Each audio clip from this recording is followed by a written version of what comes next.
Cricket has always been called the gentleman's game, a world of pristine whites, hushed applause, and decisions made by men in smoke-filled boardrooms. For over a century, that was its identity, its very soul. It was a sport defined by tradition, by legacy, and by an unspoken code of conduct. But what if I told you that the fate of the world's richest, most explosive cricket league, today a global juggernaut with a brand value that has rocketed to a staggering $12 billion, was irrevocably shaped not just by men in suits, but by 6 women who crashed the Billionaire Boys Club. They are the unseen architects, the tireless strategists, and the ultimate survivors. Among them, a beloved Bollywood icon who traded the silver screen for the unforgiving stadium floodlights, an industrialist's wife who transformed a failing, star-studded team into a ruthless dynasty, a media heiress who trusts cold, hard data more than celebrated gut feelings, and a movie star whose glittering empire, built on fairy tale success, crumbled in a devastating storm of scandal. This is the incredible, multi-decade story of how 6 Indian women, coming from different background of wealth, didn't just ask for a seat at the table. They kicked the door down, weathered the ensuing storm, and built their own empires from the ground up. Forget what you think you know about sports ownership, about celebrity investors, and about the business of cricket. This wasn't a side project for them, it was a battle. Stick around. This is the playbook they don't teach in business school. Picture the scene. January 24th, 2008. A revolution is brewing in the heart of Indian cricket. The Indian Premier League, or IPL, is born, a loud, brash, money-soaked tournament designed to fuse the passion of sport with the glamour of entertainment. 8 city-based franchises are up for grabs, and the auction room at the Mumbai Hilton is buzzing with the titans of Indian industry and the kings of Bollywood. Every tycoon and every superstar wants a piece of the action. The total auction haul for the 8 teams would eventually fetch a staggering $723.59 million. The bidder sheets are a veritable who's who of male power. Reliance Industries chief Mukesh Ambani secures the Mumbai franchise for a record $111.9 million. Liquor baron Vijay Mallya isn't far behind, bagging the Bangalore team for $111.6 million. The list goes on, a roster of industrial might. But then, as the bids fly and the cameras flash, the script flips in a way no one saw coming. Walking into an arena dominated by men in grey suits, some of Bollywood's biggest female stars make their move, not as guests, but as bidders.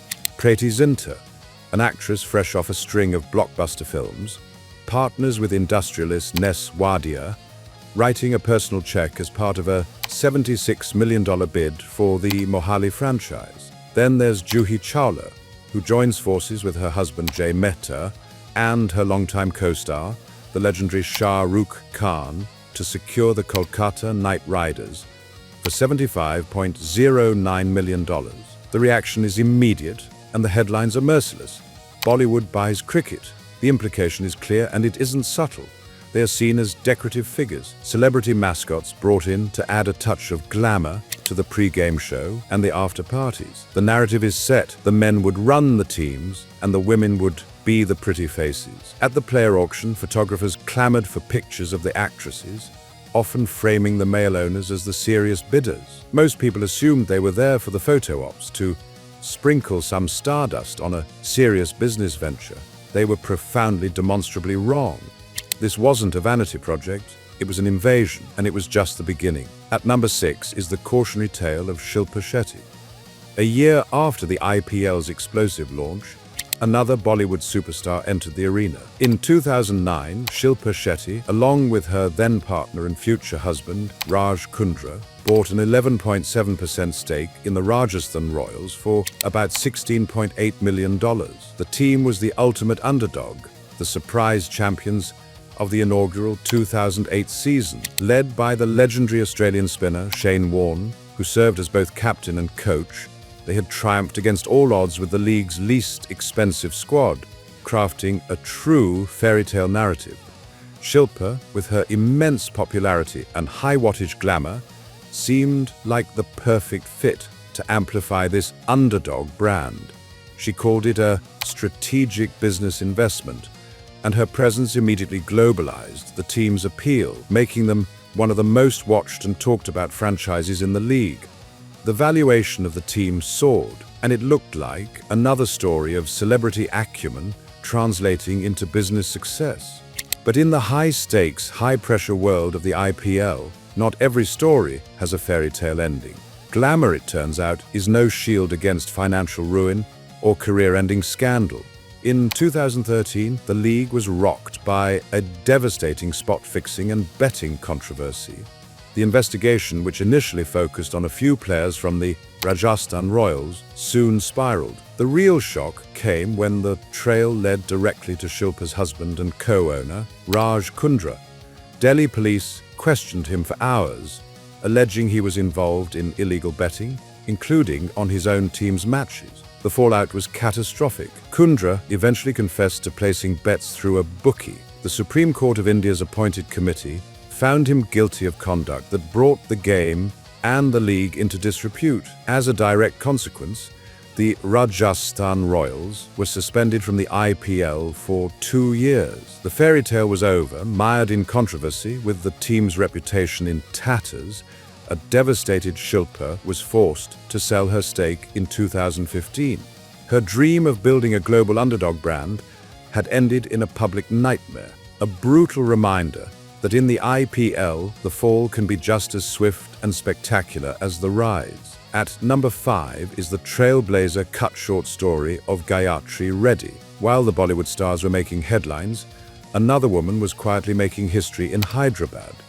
Gayatri Reddy, daughter of the Deccan Chronicle's owner, T. Venkatram Reddy, became the face of the Deccan Chargers. Young, poised, and deeply involved, she was a stark contrast to the other owners. She wasn't just a figurehead, she was a hands-on leader, famously sitting at the auction table and picking players herself, a role few women occupied. In the inaugural 2008 season, the Deccan Chargers, despite a roster of stars, had finished dead last. It was a humiliating start, but Gayatri and the management undertook a complete overhaul. For the second season, which was moved to South Africa, they regrouped under the captaincy of Australian legend Adam Gilchrist. Gayatri became a passionate fixture at every game, her expressive reactions making her a media favorite. The team's turnaround was stunning. From last place in 2008, they charged through the 2009 tournament to reach the final. In a nail-biting climax against the Royal Challengers Bengaluru, they won the IPL championship. Gayatri Reddy, in only the league's second year, became the original trailblazer, a glamorous hands-on leader who proved a woman could be the strategic and public face of a championship-winning team. But the empire was built on shaky ground. The parent company, Deccan Chronicle Holdings, became gripped by a severe financial crisis.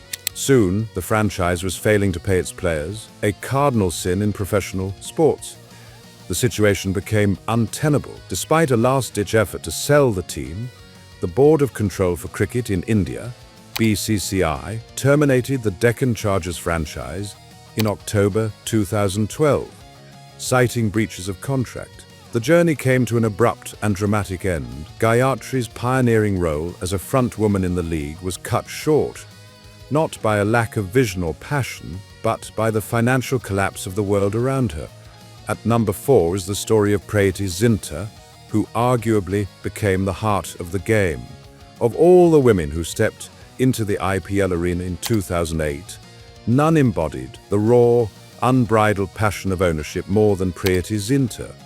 When she partnered to buy the Mohali franchise for $76 million, it wasn't just a business move, it was a personal crusade. She became the heart, soul, and unapologetic face of her team, the newly christened Kings v Punjab. The early years were a brutal trial by fire. Critics were immediately dismissive, labeling her a cheerleader with money, a dilettante playing a game she couldn't possibly understand. But Preeti was everywhere. She wasn't tucked away in a secluded VIP box. She was down in the stands, on the boundary line, living and dying with every single ball. She was seen hugging fans, filmed in heated arguments with umpires, her passion visible to millions on national television. But behind the emotional displays, a shrewd operator was at work. Recognizing the limitations of traditional cricket wisdom, she became one of the earliest adopters of data analytics. While most teams were still relying on the gut feelings of aging legends, she was hiring analysts to gain a statistical edge. She responded to accusations of being just a pretty face, not with anger, but with relentless action, spending her nights, sometimes until 3 a.m. during the tournament, poring over player stats, opposition weaknesses, and learning the intricate strategies of a game she was accused of merely decorating. Her team's journey has been a roller coaster. They narrowly missed the playoffs in the first season and struggled for years, yet Preeti's belief never wavered. Her crowning achievement came in 2014 when the team, playing a thrilling brand of cricket, reached the IPL final for the first time. Though they suffered a heartbreaking loss, it was a vindication of her perseverance. Through crushing losses and seasons at the bottom of the table, she has remained the team's driving force, her loyalty and fire giving the franchise an identity that transcends wins and losses. She proved that passion wasn't a weakness, it was a weapon. At number 3 is the quiet architect in the form of Juhi Chawla. In Kolkata, a different story of female leadership was unfolding, one defined by quiet resolve and strategic patience. Juhi Chawla, co-owning the Kolkata Knight Riders, KKR, with her husband Jay Mehta and superstar Shah Rukh Khan, played a completely different game. While Shah Rukh was the flamboyant, heart-on-his-sleeve showman, Juhi was the calm anchor in the background. Their journey began with immense hype. KKR had a legendary icon player in Sourav Ganguly and a stunning opening night victory. But the team stumbled dramatically, becoming a certified laughingstock for its on-field failures, despite its off-field celebrity firepower. The pressure was immense. Jay Mehta later admitted that people called them completely crazy for their $75 million investment, especially as their other businesses faced a difficult time. While the media focused on the team's chaotic performance, Juhi was in the back room, focusing on the long game. She was instrumental in building a sustainable corporate structure for the franchise. She fostered a deep-rooted connection with the city of Kolkata through branding and community initiatives, laying the organizational groundwork that would one day support a dynasty. Her role was to be the steady hand, ensuring the off-field foundation was solid even when the on-field product was collapsing. Her patience paid off. After a strategic overhaul, which included bringing in Gautam Gambhir as captain, KKR transformed from laughingstocks into champions, winning their first IPL title in 2012 and repeating the feat in 2014. Today, KKR is one of the league's most successful and valuable franchises. Juhi's influence continues to evolve. In a powerful symbol of legacy, her daughter, Janhavi Mehta, has become a key, recognized face at the KKR auction table, signaling a seamless transition of power and a philosophy built on quiet strategy and long-term vision. At number 2 is the analytical might of Kavya Maran. As the old guard navigated triumph and turmoil, a new, formidable force emerged in Hyderabad, literally rising from the ashes of the defunct Deccan Chargers. When the BCCI put the new Hyderabad franchise up for sale in 2012, it was won by one of India's largest media conglomerates, the Sun Group. Enter Kavya Maran, the CEO of the new Sunrisers Hyderabad SRH franchise, and daughter of media baron Kalanithi Maran. Armed with a commerce degree from Stella Maris College in Chennai and an MBA from the prestigious Warwick Business School in the UK, Kavya represented a complete paradigm shift. Her weapon of choice isn't celebrity charm or passionate displays of emotion.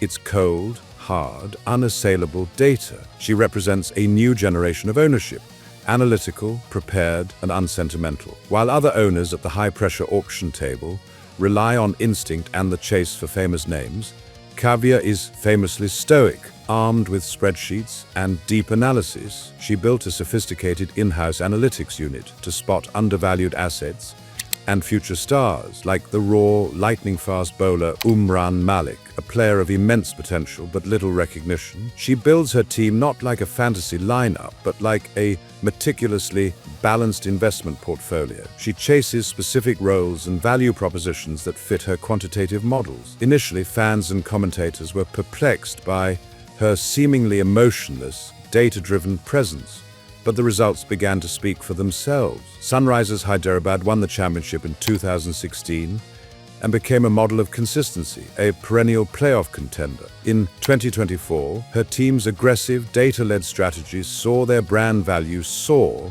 by an astonishing 76%, the fastest of any team in the league. Kavya Moran's Moneyball approach proved that in a league awash with cash, the smartest person in the room can still outmaneuver the richest. And finally, at number 1 is the empire builder, Nita Ambani. While the pioneers fought for respect on the front lines, another power player entered the game. Nita Ambani, wife of India's richest man, Mukesh Ambani, took the reins of the Mumbai Indians. The team was the league's most expensive, bought for a staggering $111.9 million, and was packed with superstars like Sachin Tendulkar. Yet, in the initial 2 seasons, they were a spectacular failure. Many assumed she was just another owner in name only, a figurehead for her husband's hobby. They were wrong. Disappointed with the results, Nita Ambani formally stepped in after the 2009 season and became the architect of a dynasty. She methodically dismantled the underperforming setup and rebuilt it piece by piece. She introduced the one family culture, an operational strategy designed to transform the franchise from a collection of hired stars into a cohesive powerhouse. Her true genius, however, lay in creating a world-class, nationwide scouting system. While other teams focused on buying established stars, her network of talent spotters was tasked with finding diamonds in the rough. This system unearthed generational talents like a young, unorthodox pacer named Jasprit Bumrah and the fiery all-rounder Hardik Pandya long before they became global superstars. The Mumbai Indians ecosystem didn't just sign them, it nurtured them, turning raw potential into world-class performance. She combined this talent acquisition with powerful community outreach through the Education and Sports for All (ESA) initiative. The result was breathtaking. After not winning a title in the first 5 seasons, the Mumbai Indians, under her leadership, became the most successful team in IPL history, winning a record 5 championships between 2013 and 2020. They didn't just win, they dominated, creating a global brand that set the benchmark for excellence, professionalism, and sustained success in T20 cricket. It was never easy. Each of these women faced intense public criticism that their male counterparts rarely experienced. Preeti's passion was mischaracterized as meddling. Kavya's data-driven decisions were viciously trolled online when they didn't immediately pay off. Juhi's team was a laughingstock for years. Nita's faced backlash over controversial captaincy changes. But they all refused to be defined by their critics. They worked harder, got smarter, and owned the narrative. Look at the numbers now. The league's brand value is over $12 billion. Teams led by these women are financial powerhouses. Mumbai Indians and Kolkata Knight Riders are valued at over $200 million each. Sunrisers Hyderabad's valuation has crossed $85 million, while Punjab Kings is valued at over $101 million. More importantly, they have fundamentally changed the culture of the game. In the early days, female viewership was an afterthought. Today, women make up over 41% of the IPL's massive audience. This seismic shift has forced a revolution in sports marketing, proving that inclusivity is not just a social good, but a powerful economic engine.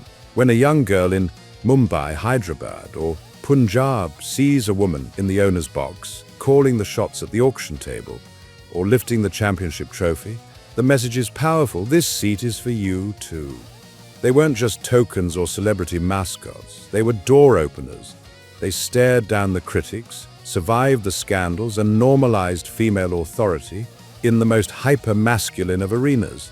That's not just getting a seat at the table, that's conquest.